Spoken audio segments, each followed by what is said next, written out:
যে এই voice change গুলো কি করে করব। First of all we need to understand that it is actually a complex sentence. There are two clauses, I do not know and he has done this.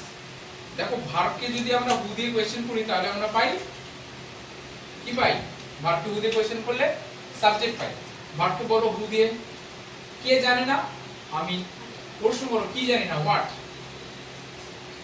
তার আনসারে পাচ্ছি গোটা ক্লজটা why he has done this। তাহলে গোটা ক্লজটা এখানে আসলে একটা অবজেক্টের মতো কাজ করছে হলো।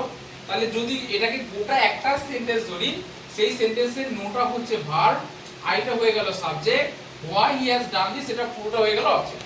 তাহলে সাবজেক্ট আর অবজেক্ট পেয়ে গেছি, সেক্ষেত্রে আমাদের ভয়েস চেঞ্জ করা সুবিধে।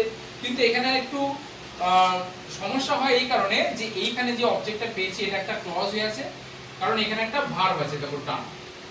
এবার তুমি চিন্তা করো যে এখানে দুটো আলাদা সেন্টেন্স আছে, আই নো আর হি হ্যাজ ডান দিস।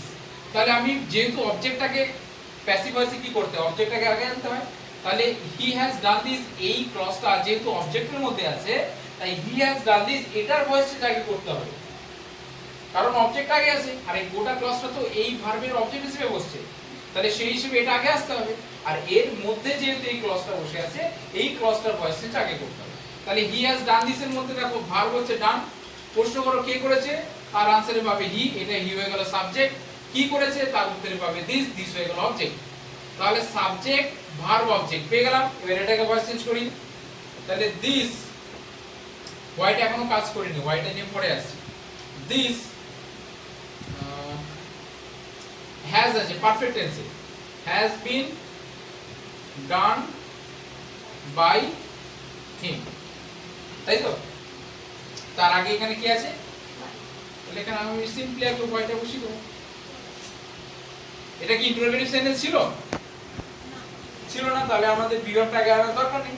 তাহলে why this has been done by him, এটা পুরোটা অবজেক্ট আমি আগে নিয়ে আসলাম। এইবারে অবজেক্ট আগে চলে আসলো, ভার্ব হয়ে গেল এটা নো, আর আই হয়ে গেল সাবজেক্ট।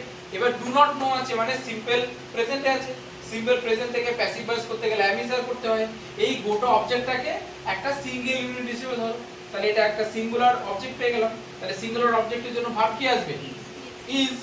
আর যেহেতু এখানে নেগেটিভ সেন্টেন্স নট আছে, তাই ইজ এর পরে আমি একটা নট লিখবো, ভার্বের থার্ড ফর্মে এখানে নোন করে দেবো। আর যেহেতু আই আছে তাই কি হয়ে যাবে, আর নো এর জন্য আমরা কখনো বাই ইউজ করব না, আমরা টু ইউজ করব। নোন টু, তাহলে কি দাঁড়ালো, কোশ্চেনটা পড়ে নিই, I do not know why he has done this. তাহলে why this has been done by him, comma is not known to. Known two,